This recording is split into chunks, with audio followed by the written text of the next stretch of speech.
আসসালামু আলাইকুম, নমস্কাৰ।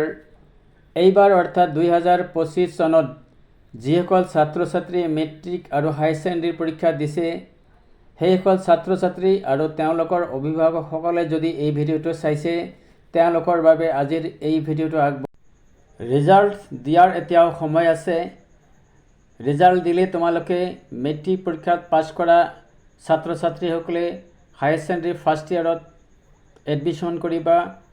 আনহাতে হায়াৰ ছেকেণ্ডেৰী ফাইনেল ইয়াৰ পাছ কৰা ছাত্ৰ ছাত্ৰীয়ে BA এডমিশ্যন কৰিবা। এইখিনি সময়ত তোমালোকে ঘৰত এনেই আছা, তোমালোকৰ সময়খিনি এনেই পাৰ হৈ আছে। এইখিনি তোমালোকৰ আজৰি সময়। এই আজৰি সময়ত তোমালোকে যদি এটা কাম কৰে তেনেহ'লে তোমালোকৰ ভৱিষ্যত জীৱনত চৰকাৰী নাইবা বেচৰকাৰী চাকৰি এটা পোৱাৰ বহুত সুবিধা বাঢ়িব।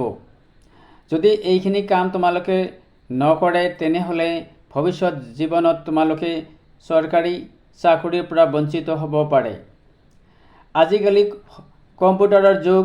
বৰ্তমান সময়ত যিকোনো চৰকাৰী নাইবা বেচৰকাৰী চাকৰি এটা পাবলৈ কম্পিউটাৰ নলেজ থকা প্ৰয়োজনীয়।